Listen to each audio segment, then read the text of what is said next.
Hi everyone, welcome back to another video of our Cook the Book.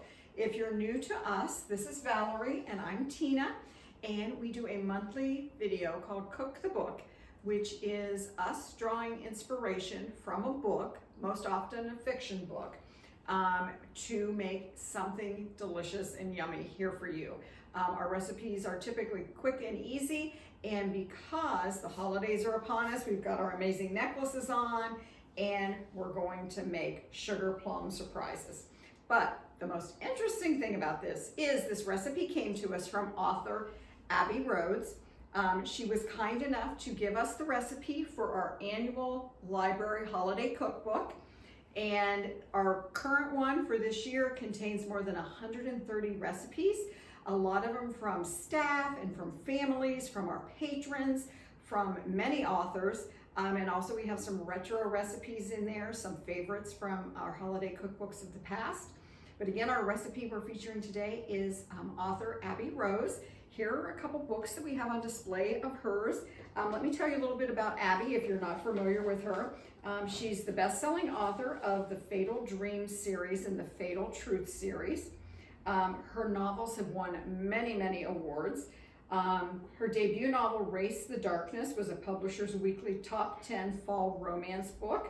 And by day, she's a mental health counselor. So that's really interesting, I think, that she's a best-selling author and a mental health advocate. So that is terrific. So you'll see our cookies here in the front. They look absolutely delicious. They look really festive. So let's get into the recipe. All right. This recipe is very easy actually to do. So what we're going to do first, we need 1 cup of soft butter. So this is room temperature. Got our mixer. All right. And then along with the butter, we're going to put in 1/2 cup of powdered sugar. Oops. Let's get that out of there. Right. We're just going to mix it up until it's fluffy. So maybe, 2-ish minutes or so. And this is the season, so many families are getting together to make cookies. I can see everyone wanting to make these cookies because they do have a secret surprise in the center. They do. And they would be so fun to do with kids. Yes. You would think that was awesome. And so the secret surprises can kind of be almost anything. So what we have, here's our secret surprises. We have Andy's chocolates that are kind of the pepperminty.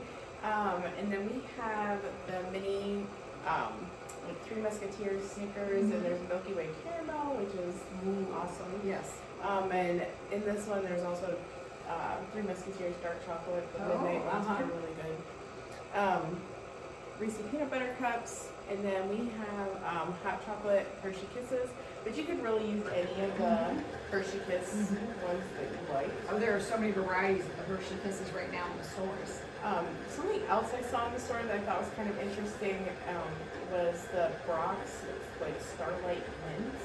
And they're kind of old-fashioned. They're old-timey, yes. Yeah, for and sure. those would probably be amazing in here as so well. cute, yes. The other thing that was suggested was candied cherries, which I could not find anywhere, which is very odd. The last couple of years I haven't been able to find those easily. And so I am using the gummy candies. These are the fruit slices, and I just cut them in half. And in our sample batch, when we did it, they were actually pretty good. Okay. So, very fun. And really, if your family has a certain type of mini candy that you all really like, give it a try inside these. Absolutely, yeah, if you have a favorite one. The only thing that I did notice is I tried the little lint truffles, the little circle candies, and some of them deflated. So I wasn't sure if the middles are just so soft and yummy that it just didn't have any structure to hold it. So I would say just experiment with certain ones, and you have such a variety, so if 1 or 2 don't make it, you can eat those as samples when they come out the oven. Right, for sure. They'll still be, they may not look good, but they're going to taste good. Absolutely. Yeah. Okay, so the next thing that we're going to do is 2 cups of flour, and a half a teaspoon of salt. And for all of mine, you can use pretty much any salt. I use kosher flake salt. I always have in my baked goods. So I missed it, did you use unsalted butter or does it matter? I use unsalted. Okay. That's pretty much what I use in any of my recipes. It probably doesn't matter. Okay. So it doesn't really specify. Okay. And then before we add the flour, we're going to add 1.5 teaspoons of vanilla.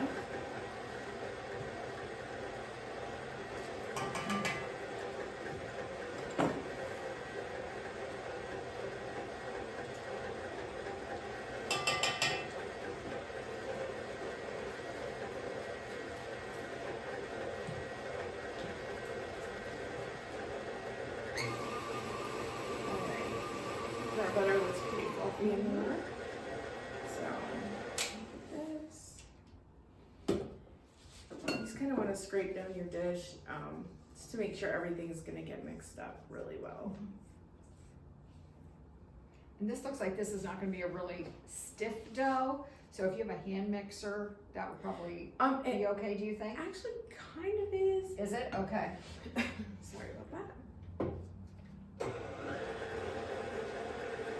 Alright, so so sorry. So I turn this to stir. We're just gonna add our flour here.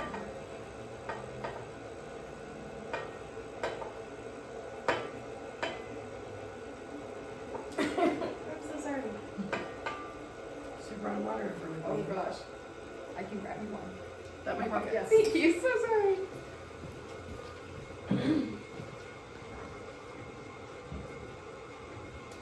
Alright.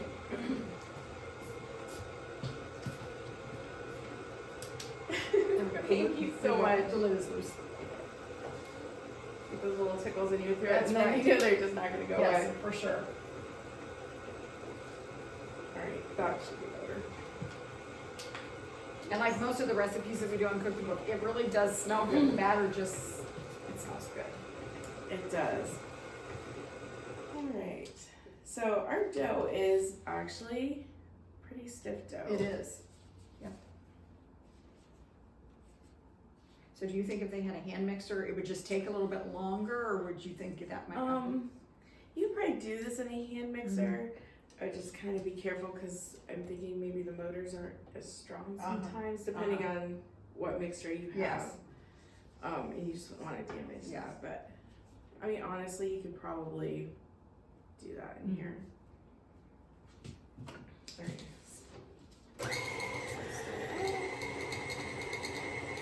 Another couple seconds. Okay. So once that's done, then you're gonna. Our last ingredient to add to this is oats. So I'm just using quick oats because again, it doesn't really specify, but I feel like in this type of recipe it would be better because they're smaller. So let's see here.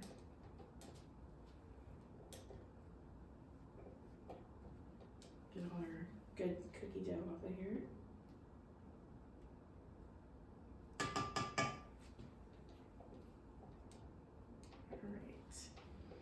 So then what we do with this, after we get our beater cleaned off here, oops. All right, so then we're gonna take it and we're just gonna stir in our 1 cup of oats. So that should help too as far as the mixer, like if you have a hand mixer, because the dough does stiffen up quite a bit. So I would think it would be a little bit easier to do, since you don't have to mix in the oats with this, because then you can see that the oh gosh, yes. batter's getting pretty stiff here.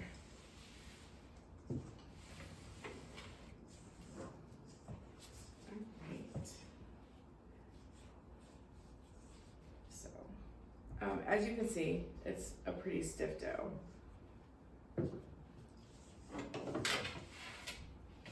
Alright, and then the fun part. Got also the bottom there.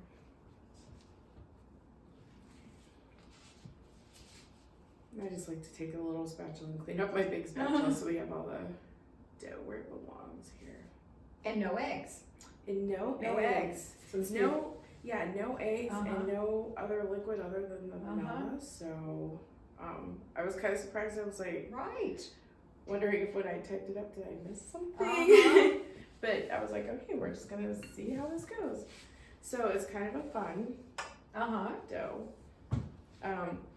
And so then I just use a cookie dough scoop because that way I figure they all stay the same size. But if you don't have one, you can just use a spoon to scoop out your dough.